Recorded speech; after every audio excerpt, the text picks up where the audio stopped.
Doomsday का second trailer is here और इस वीडियो में तुम्हें ऐसे ऐसे डिटेल्स मिलेंगे जो तुम्हें कहीं और नहीं मिलने वाले। कम टाइम में ज्यादा डिटेल्स। मैंने लिटरली इस ट्रेलर का पार्ट पुर्जा सब अलग करके ब्रेक डाउन किया है फ्रेम बाय फ्रेम, तो एंड तक जरूर देखना। पहले फ्रेम में ही हम डॉक्टर डूम को एक थ्रोन पर बैठा हुआ देखते हैं। अब अगर तुम चैनल पर नर्डी न्यूज रेगुलरली फॉलो करते हो तो तुमको पहले से पता होगा कि भाई ये वही थ्रोन है जो कि रिसेंटली शंघाई के एक इवेंट पर दिखाया गया था, जहां ये रिवील हुआ था कि डूम इस रून सिंबल का यूज करके थॉर के अटैक से बचा होगा।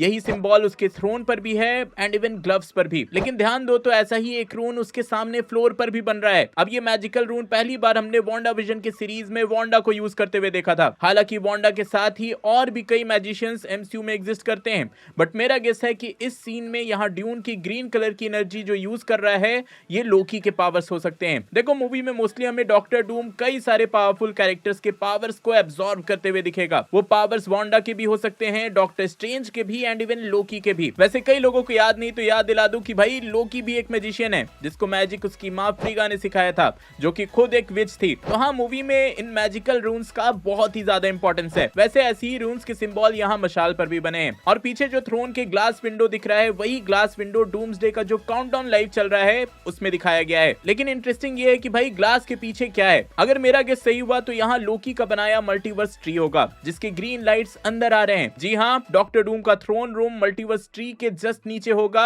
एंड मैं इसलिए ऐसा कह रहा हूं क्योंकि कॉमिक बुक्स में भी एग्जैक्टली ऐसा ही हुआ था, जहां डूम ने एक ट्री को ही अपना थ्रोन बनाया था। इसी पूरे सीक्वेंस में हमें सू स्टॉर्म की भी आवाज आती है एंड उसके डायलॉग से ये क्लियर हो जाता है कि भाई सू स्टॉर्म एंड इवन पूरी फैंटास्टिक फोर पहले से ही डॉक्टर डूम को जानती है, विच कंफर्म्स कि ये जो डॉक्टर डूम आने वाला है वो फैंटास्टिक फोर की ही यूनिवर्स का होगा। कॉमिक बुक्स में भी ऐसा ही था, डॉक्टर डूम हमेशा से फैंटास्टिक फोर का ही आर्क विलन रहा है एंड यहाँ भी सेम वही फॉलो होने वाला है। उनकी एक एग्जिस्टिंग हिस्ट्री होने वाली है। सू के डायलॉग से ये क्लियर हो जाता है कि डॉक्टर डूम पहले एक अच्छा इंसान था जो कि बहुत ही इंटेलिजेंट था, साथ ही काइंड एंड केयरिंग था, लेकिन उसने अपना कुछ प्यारा खोया जिसके बाद वो ऐसा हो गया। इसी सीक्वेंस में हमें बाकी कैरेक्टर्स को सू की बात सुनते हुए दिखाया गया है, जिसमें मैग्नेटो घायल है, गैम्बिट है, स्टीव रॉजर्स है, US agent, Shuri, M'Baku, Shang Chi, Namor and even Thor भी है। अब यहाँ इंटरेस्टिंग ये है कि भाई ये कौन सा लोकेशन है। यहाँ दो गेस हो सकते हैं। पहले कि भाई ये एक्समैन का यूनिवर्स होगा, इसके चांसेस ज्यादा हाई हैं। कई सारे कैरेक्टर्स डॉक्टर डूम का सामना एक्समैन के यूनिवर्स में ही करेंगे।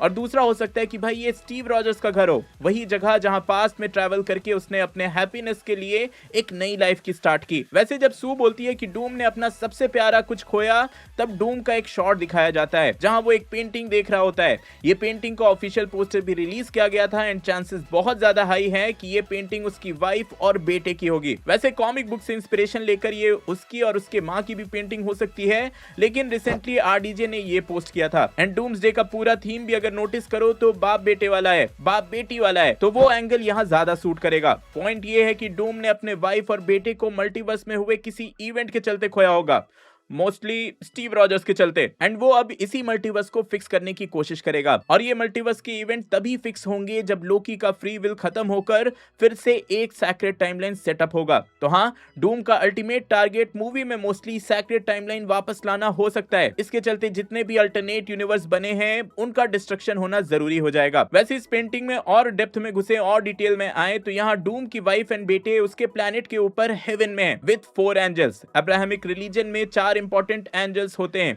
जिनके नाम है गैब्रियल, माइकल, रफाएल और इजराइल। ऊपर से आ रही ब्राइट लाइट गॉड को रिप्रेजेंट करता है। यहाँ पोस्टर के नीचे हम 2 फिगर को भी नोटिस कर सकते हैं। एक फिगर काफी सिमिलर लगता है मोजेस से जब उन्होंने सी को पार्ट किया था एंड दूसरे एंड का फिगर इंटरेस्टिंगली टोनी स्टार्क से सिमिलर लगता है जब उसने स्नैप किया था। तो कह सकते हो कि मे बी टोनी स्टार्क का स्नैप करना भी one of the important event बनेगा अवेंजर्स डूम्सडे के लिए। ऐसे भी डूम्सडे डायरेक्टली एंड गेम से कनेक्ट होने वाली है तो इसके चांसेस भी बहुत ज्यादा हाई हैं। और भाई टोनी स्टार्क खुद डॉक्टर डूम का वेरिएंट है तो उसके स्नैप करने को मेंशन करना कोई बड़ी बात नहीं होगी। ऊपर से ये कह सकते हो कि ये पूरा जो पोस्टर है वो काफी हद तक अब्राहमिक आर्ट से इंस्पायर्ड लगता है, जो कि काफी चर्चेस में दिखते हैं। लेकिन यहीं पर एक और डिटेल है जो कई लोगों ने, मेजॉरिटी ने मिस कर दिया है। जब डूम पर टॉप डाउन शॉट जा रहा होता है तब उसके राइट में भी आप 2 बंदों को नोटिस कर सकते हो। उसके एग्जैक्ट पीछे भी एक और कोई बंदा है एंड ये कोई और नहीं डूम के आर्मी का पार्ट होंगे। रिसेंटली कॉमिक कॉमिक-कॉन में लैटवेरियन विचेस को रिवील किया गया था, तो ये मोस्टली वही तीनों विचेस हो सकती हैं। इवन एक और विजार्ड को भी रिसेंटली रिवील किया गया है। हालांकि इनकी आइडेंटिटी अभी तक रिवील नहीं की गई, बट मेरा गेस है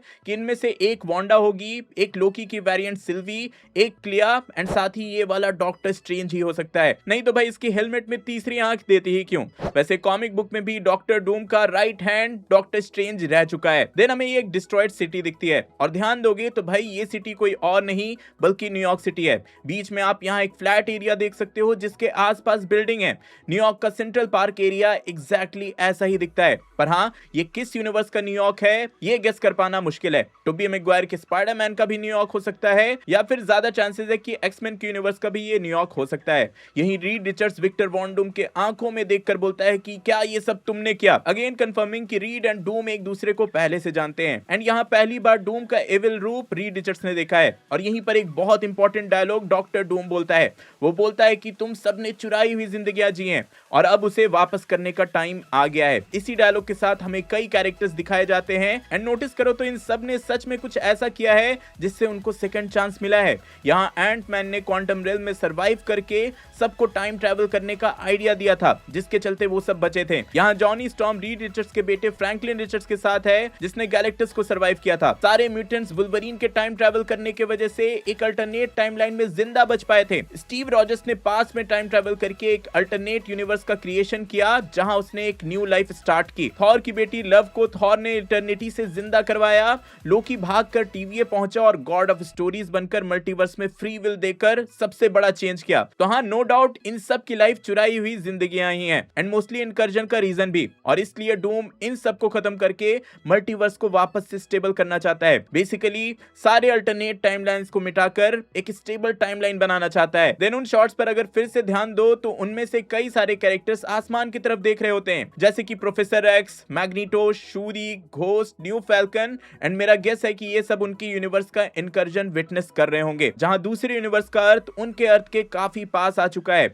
इवन इस वाले शॉट में जॉनी स्टॉर्म और फ्रैंकलिन के पीछे एक बड़ा धमाका होता हुआ भी दिखता है जिससे आई गेस ये कंफर्म हो जाता है कि मोस्टली उनके यूनिवर्स में इनकर्जन हो चुका है जिसके चलते उनका यूनिवर्स खत्म हो जाएगा। देन लोकी का 1 सेकंड का अपीयरेंस होता है जो कि बहुत ज्यादा इंपॉर्टेंट है। यहाँ वो टीवीए के एजेंट के कपड़ों में है बट हम सबको पता है कि वो गॉड ऑफ स्टोरी बन चुका है। तो गॉड ऑफ स्टोरी बनने के बाद आखिर वो मल्टीवर्स ट्री को छोड़कर यहाँ कैसे आ सकता है। मेरा गेस है कि भाई डूम ने यहाँ पर लोकी से उसके पावर्स को छीन लिया है, तभी उसके थ्रोन रूम के पीछे मल्टीवर्स ट्री है और इस शॉट में लोकी स्टीव रॉजर्स के घर पर उसको वार्निंग देने आया है कि भाई औरत के चक्कर में उसने बहुत बड़ा कांड कर दिया है। इसके बाद ये वाला शॉट ध्यान से देखना जहां doctor Doom superhero landing या फिर कह लो सुपर विलन लैंडिंग कर रहा है एंड नोटिस करो तो वो मिड एयर ट्रांसफॉर्म भी हो रहा है और ये बात कई लोगों ने नोटिस नहीं की।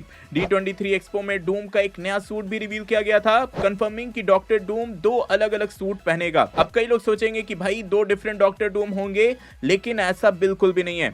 डॉक्टर डूम का आर्मर स्लोली इस वर्जन से इस वर्जन तक ट्रांसफॉर्म होगा। देखो जैसे जैसे वो दूसरों के पावर्स को एब्जॉर्ब करता जाएगा उसका जो पूरा सूट है, पूरा आर्मर है, वो अपग्रेड होता जाएगा। इस वाले शॉट में आप देख सकते हो कि डूम के शोल्डर पर बस एक साइड पर मेडालियन है, उसके चेस्ट पीस पर भी कोई भी टेक्सचर नहीं दिख रहा है, लेकिन फाइनल शॉट में डूम पूरी तरह से एक नए आर्मर में दिखता है कंफर्मिंग कि भाई डूम स्लोली सबके पावर्स एब्जॉर्ब करके ट्रांसफॉर्म होता रहेगा, अपग्रेड होता रहेगा। बेसिकली कह लो विक्टर वॉन डूम से गॉड एम्परर डूम तक उसका ट्रांसफॉर्मेशन हमें इस मूवी में देखने को मिलने वाला है और उसी मोमेंट के बाद से हमें सीक्रेट वॉर्स की स्टोरी कंटिन्यू होते मिलेगी। वैसे अभी जिस शिप से निकलकर डूम ने जंप किया है उसके सेट का फोटो बहुत पहले आ गया था। आप दोनों लोकेशन की सिमिलैरिटी देख सकते हो। इसके सेट पर फैंटास्टिक फोर से the thing, then US agent, new Falcon और इवन ब्लैक पैंथर के शूज भी दिखे थे और बाकी कैरेक्टर्स भी यहाँ हो सकते हैं। वैसे अगर यहीं पर ध्यान दोगे तो डूम वहां से निकलकर खुद से जंप करके नहीं आया है, बल्कि उसको किसी ने बाहर फेंका है।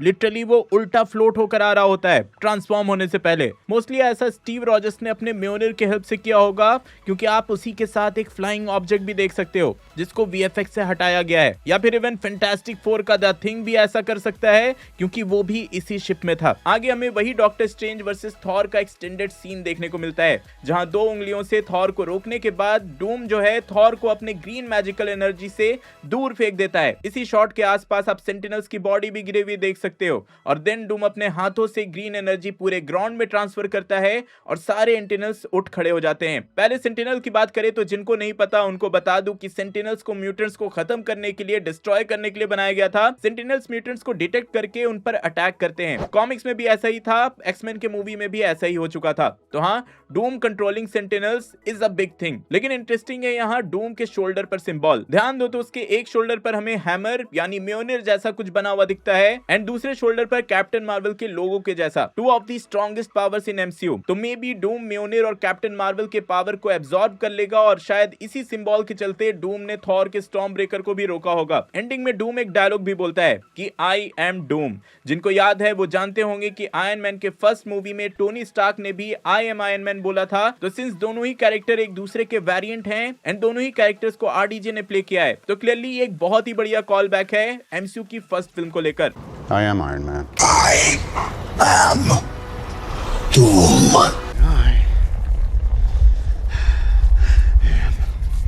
Iron Man.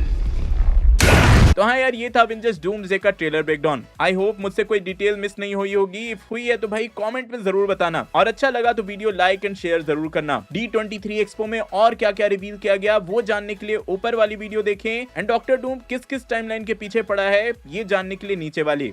मैं जल्दी और नई वीडियो लेकर आऊंगा। टिल देन बी देसी बी नर्ड।